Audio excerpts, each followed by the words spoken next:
something's going on. So I go to the building that I've been to before, and the back gate was open, the parking for 2, 3 cars, and then there was the front door. I didn't have a ticket on the front door, but my friend had called me and said, just show up. Okay. So I go in through to the thing, and at the time I had immigrant calls like crazy. I was frontline service provider. So I did have 2 phones, Tom. And so I had a Trio on one end, and then the company one, BlackBerry on the other. And so I was there, and I said, shoot, I'm really early. We were in the back entrance, and so I was behind the stage, and then there was the front thing, and I peeked in. There weren't that many people yet, and I was an hour early. Oh, well, okay. I sit in the back. There was a little park bench area, and I started taking calls. And I just did. And then this woman approaches me, and she says, are you speaking today? And I was like, no, today I'm here as a supporter, especially because I'm doing immigration stuff, and my clients don't want me to be political. Yeah. I was, we are by nature serving immigrants. So I thought that was kind of strange. So I just kept doing my calls, but she kept looking at me. And then when the car drove up with the Clintons, because it was both Clintons showing up, I said, shoot, it's time to go in. So I walked in through the back of the stage, and I never got a chance to go down into the audience because the security people were blocking me from going down. Well, I was already inside their cordon area, and so I was, ex-President Clinton was like, I don't know, 10 feet away, but his back was to me, and so was, I don't remember if it was Hillary or whatever else, but anyway, I was inside their pocket already and that's just because I got there early, and nobody questioned me, and I watched the speech, and then I watched him go out into the audience, and everybody wanted to touch him, which I always thought was strange in political rallies. But anyway, you triggered that, Tom, because if you look important, people think you're important. Yeah. And I was just handling literally paying a bill at the hospital for some immigrant who'd gotten, went to emergency and whatever else. I was just doing the most basic little things on those phones, but I must have looked important. Sure. Yeah. And so they let me in, and there I was in behind the scenes people. Anyway, that lady later emailed me and wanted to make sure that I was still supporting Clinton. It was kind of funny. Well, you're an important guy. I wasn't important. I had 2 phones and a suit. And a suit, yeah. That's all you need. But immigration stuff was for me. That's where I discovered it, in Philadelphia, and I still keep in contact with some of my ex-clients, and of course, over the last 12 years that I lived here, they're my friends. Oh, that's good. And I hear about their progress, and we cry together over things. And now the little girls that came out to us in the rallies, they have quinceañeras. One is graduating from college this year. And then she'll be able to petition her dad and mom as, the parents, because she was born here. So, are you trying to insinuate that these immigrants are actually people as well? how could I? Okay. I just wanted to clarify that. I don't want people getting the wrong idea here that immigrants are somehow other than pawns and useful. It was during that period that I learned that from people that if I had, I have 6 children. At the time I had 5.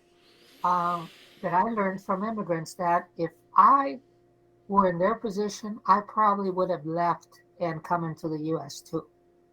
It had never occurred to me because I grew up on the border and going back and forth was a normal thing.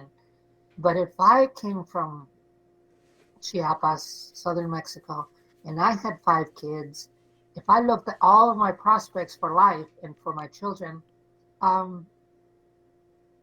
why wouldn't I? I want a better life for my kids. I want to, as one of them once told me, she says, look, in Mexico, and she opens up the fridge and she says, I could either send my kids to school or have food. And she opens up the fridge full of stuff and she says, here I can have both. Ah. And it was beautiful. Hmm. Yeah, and that's if nothing else, it's something I hope that we can continue to do on this show is just humanize the topic a little bit. Because if there's anything that's missing from the grand media discourse, that's it. They're the occasional article, and we're all really impressed when we read these articles where somebody really digs down and talks about the human element. You know, that here's so and so, here's an actual name, here's their story, and here's what happened to them. And it seems so impressive, like, wow, they're really doing a lot of work, but it really shouldn't be that much work since they're all people and they're all, you know, they all have stories. So even if we can't tell people's individual stories, if we can at least get across that these are people and there are things happening to them, I think we will be doing some good anyway. Quite agree. I would say let's extend that, Tom. The immigrants, in whatever status, they're people. But what I like, and I have learned that here, the people helping out are people too. Mm-hmm. They vibe. They feel insulted when some of this stuff happens at the national level. They're indignant at these governors doing that. They want to go out and march. They want to go out and do something because they are people and they don't want other people to be trampled. Yeah. I love that. Mm-hmm. The people here have given me such energy and hope. As yourselves have done to me. Yeah, to me, one of the joys of working directly with immigrants, and I do it in the context of ESL, is getting to know them. Uh-huh. And in some cases, developing longer-term relationships with them. So I love the balance of being in CU Immigration Forum and then also doing more direct stuff. Mm-hmm. Yeah.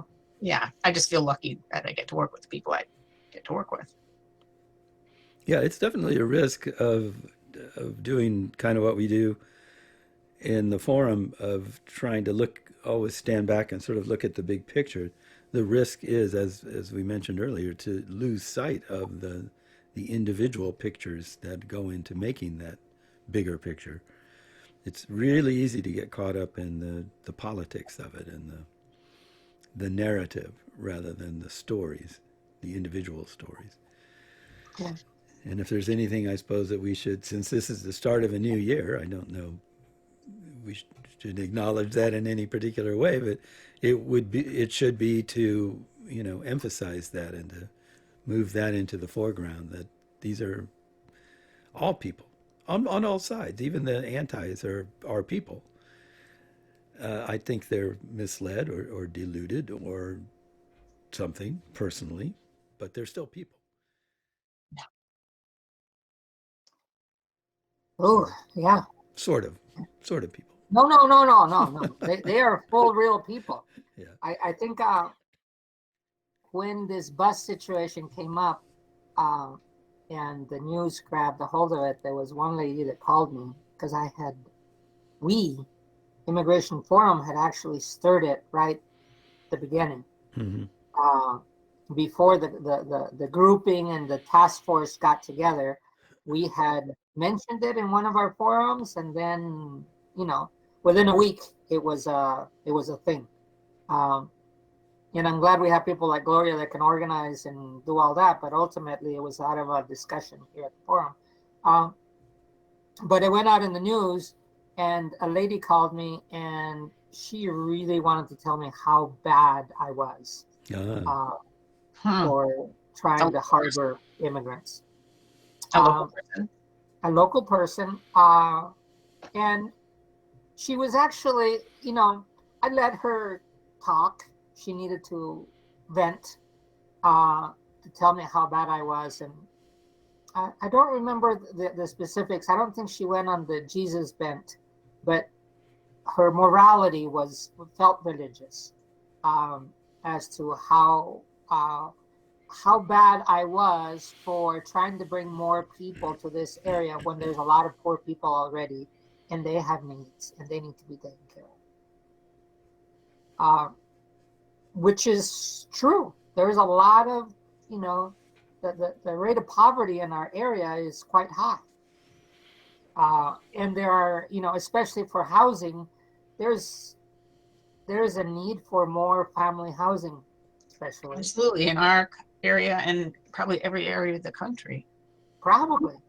But she was right in that we should not forget them, and we should not take resources from them to be able to take care of our own. Her angle was not only valid, she was not indignant, but she felt wronged.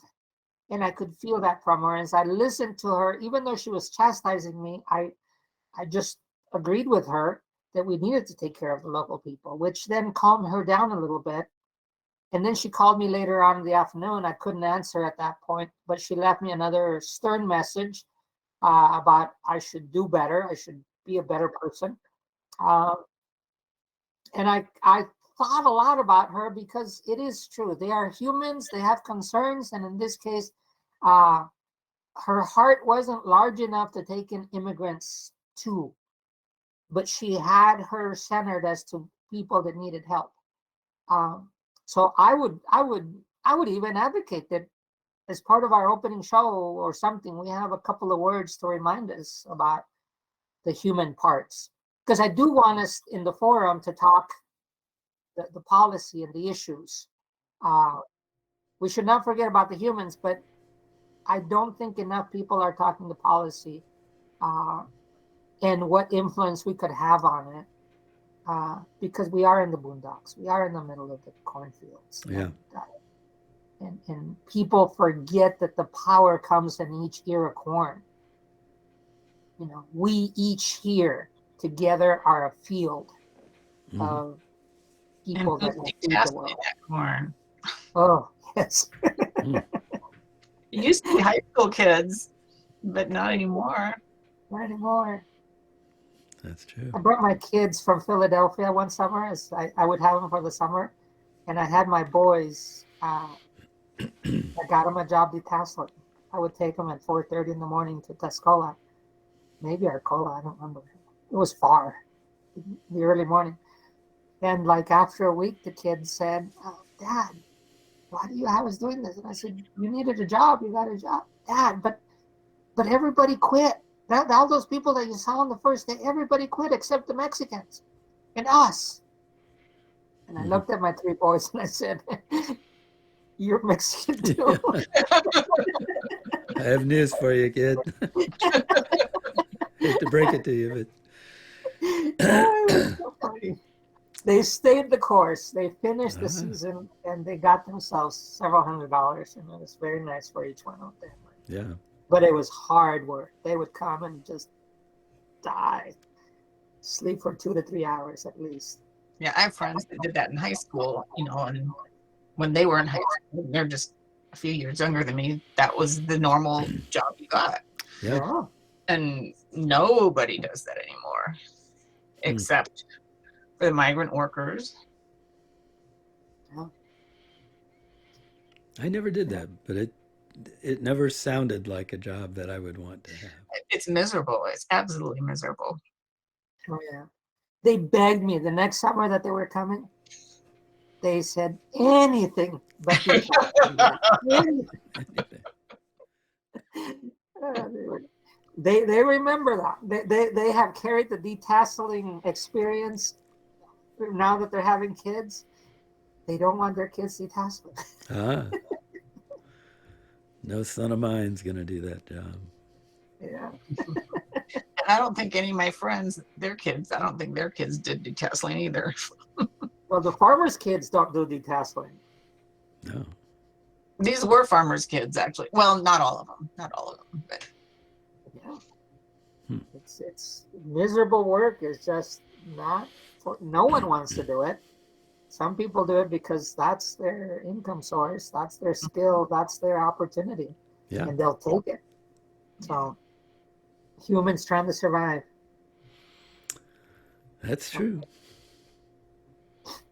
Say so. Go ahead. Oh, go ahead. I was just gonna say I appreciate, Ricardo, that you give that.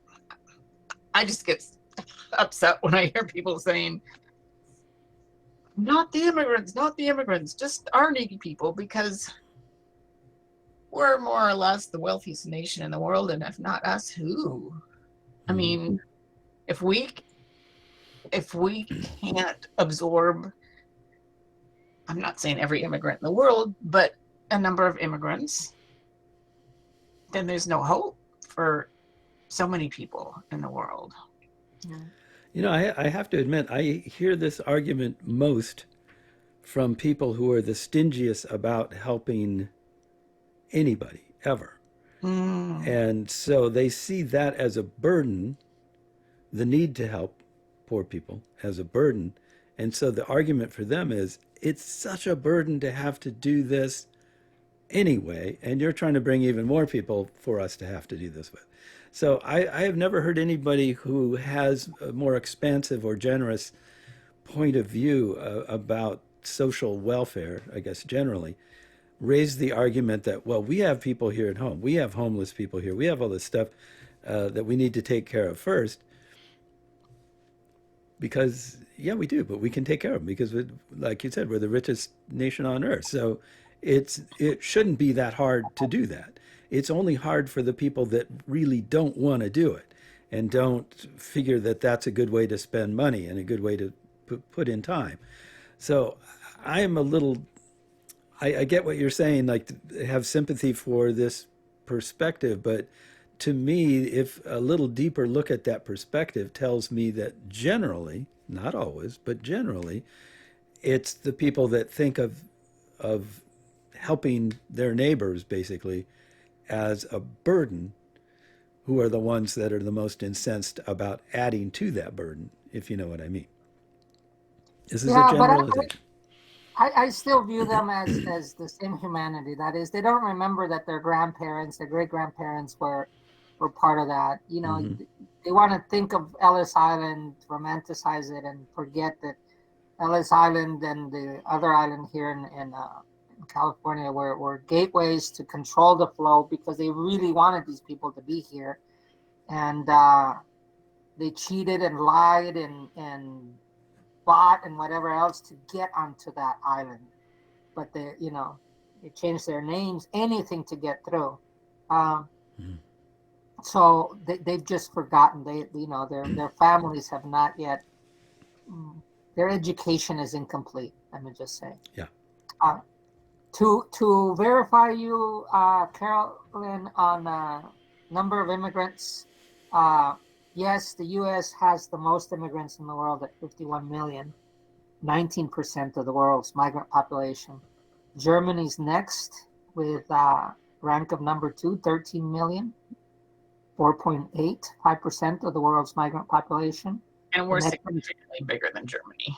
Mm-hmm. yeah, we are. But Saudi Arabia ranks number 3, Huh. also with 5%. We know what that condition doing. Russia has dropped to number 4 with 12 million, which is also 4.5% of the percent of the migrant population. And the next one is the UK with 10 million immigrants. Mm. So we are by far the biggest, but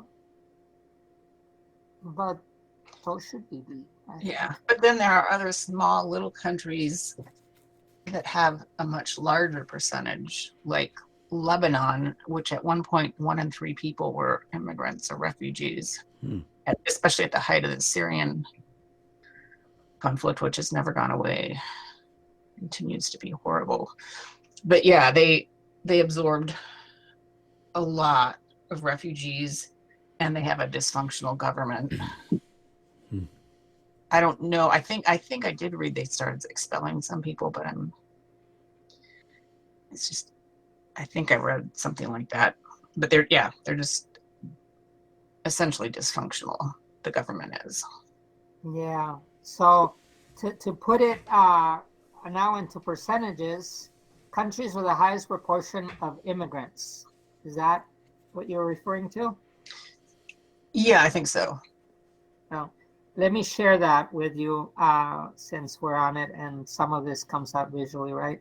Of course, I'm just doing Google. I'm not, because I'm interested in the question. I don't know how many times I speak and I don't know whether I have the actual data. You seeing a chart?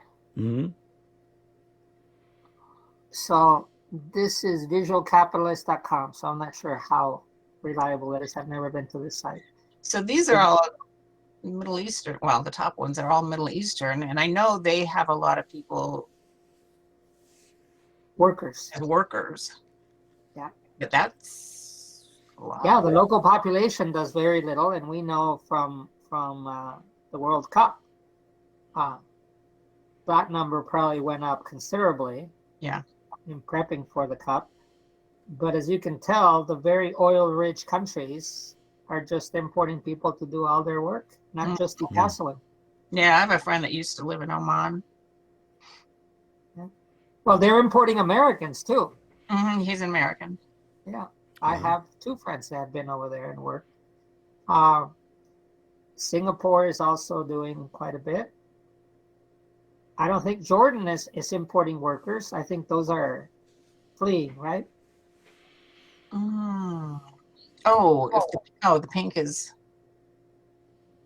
I'm not sure what pink is. Middle East. Middle East. Oh, Oh, yeah. Oh, okay. That's just Middle East, but the percentage is still quite up there, or was when this was taken. So there's Lebanon that says a quarter of the people, which is about what I said, I think, 1 in 4. 1 in 4, you had it right. Yeah.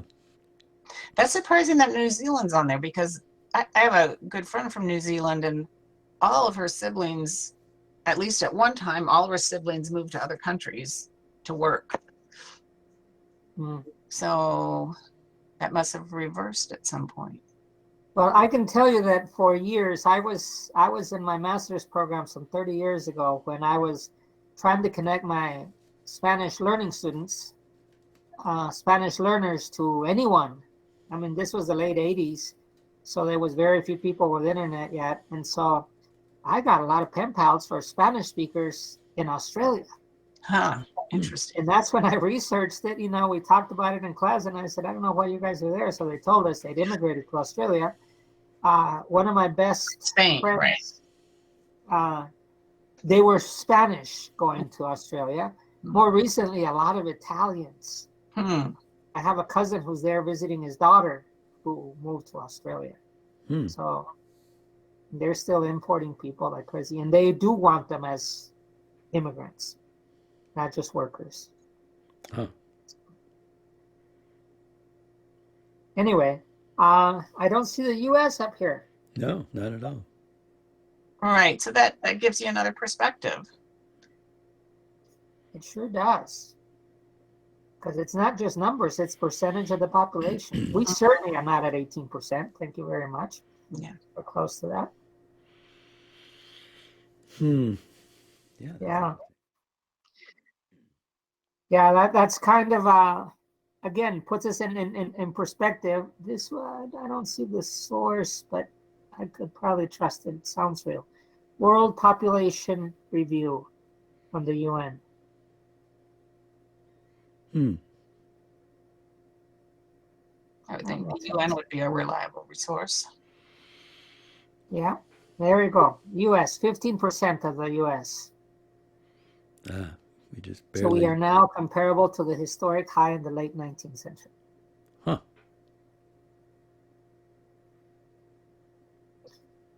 And then there's the countries with the lowest percentage, as you can tell. Wow. Yeah, so that. A lot of them are poorer countries, not all of them, but or fraught countries like Myanmar, Yeah. or North Korea. I would think Japan would be on there somewhere.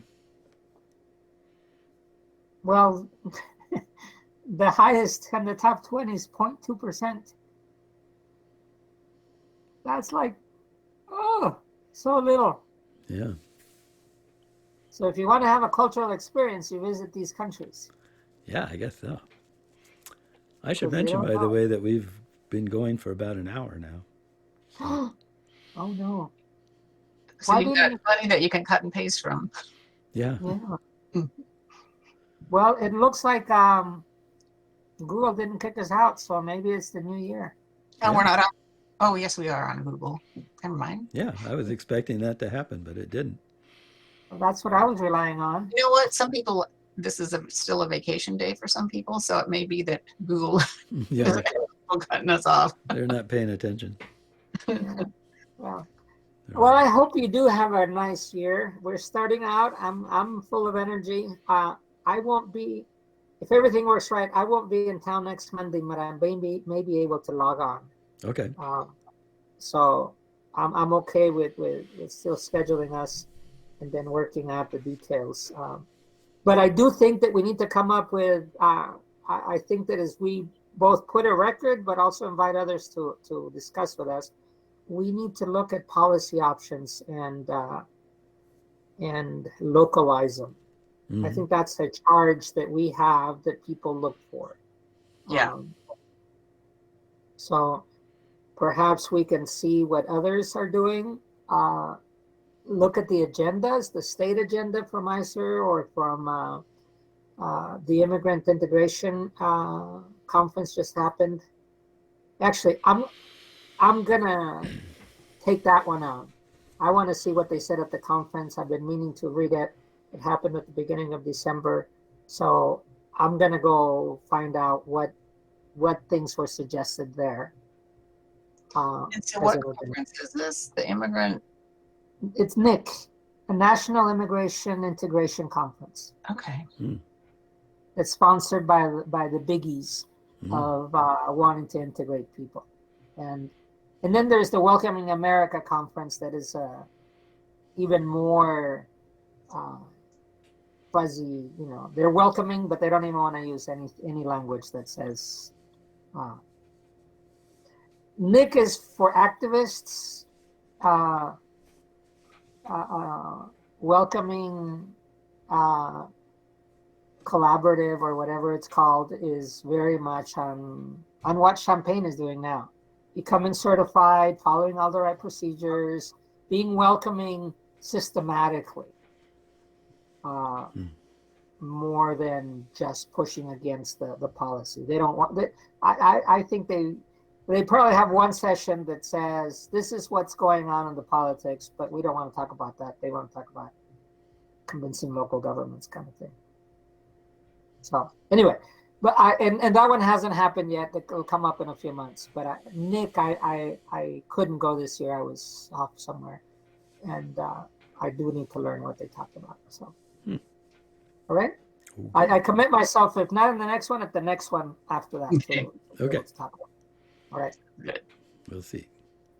All right. All right then. Thank you, everyone. Well, happy 2023. 2023. All right. Bye. Bye-bye.